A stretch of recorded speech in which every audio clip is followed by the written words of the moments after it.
नमस्कार, आकाश न्यूजमध्ये आपल्या सर्वांचे स्वागत आहे. अखेर त्या 6 डॉक्टरांवर 1.5 वर्षानंतर गुन्हा दाखल. प्रकरण कुटुंब नियोजनाच्या शस्त्रक्रियेत निष्काळजीपणा. विरली बुजुर्ग येथील विवाहितेच्या उपचारादरम्यान झाला होता मृत्यू. कुटुंब नियोजनाच्या शस्त्रक्रियेत डॉक्टरांनी केलेल्या निष्काळजीपणामुळे आणि चुकीच्या उपचारामुळे एका विवाहितेचा मृत्यू झाल्याची धक्कादायक घटना समोर आली होती. विरली बुजुर्ग येथील मेघा आकाश बनारसे, वय 23 वर्ष असे मृत विवाहितेचे नाव आहे.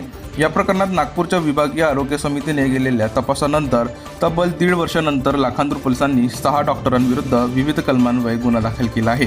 ही घटना नोव्हेंबर 2024 मधील असून सरांडी बुजुर्ग येथील प्राथमिक आरोग्य केंद्रात मेघा यांच्यावर कुटुंब नियोजनाची शस्त्रक्रिया करण्यात आली होती.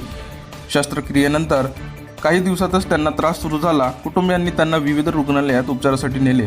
मात्र उपचारादरम्यान 18 जानेवारी 2025 रोजी त्यांचा दुर्दैवी मृत्यू झाला. मृत विवाहितेच्या नातेवाईकांनी संबंधित डॉक्टरांच्या निष्काळजीपणामुळेच हा मृत्यू झाल्याचा आरोप करत दोषींवर कारवाईची मागणी केली होती. या प्रकरणाची गांभीर्याने दखल घेत पोलीस प्रशासनाने आरोग्य विभागाकडे चौकशी अहवालाची मागणी केली होती. नागपूर येथील विभागीय आरोग्य समितीने या प्रकरणाची सखोल चौकशी करून संबंधित 6 डॉक्टरांनी निष्काळजीपणा केल्याचा ठपका ठेवणारा अहवाल पोलीस प्रशासनाला सादर केला.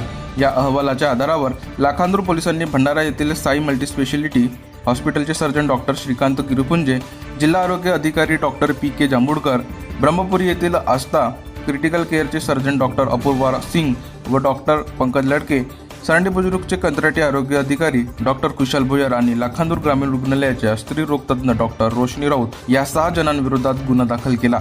सध्या या प्रकरणाचा पुढील तपास लाखांदूरचे ठाणेदार शिरीष भालेराव यांच्या नेतृत्वात सुरू आहे.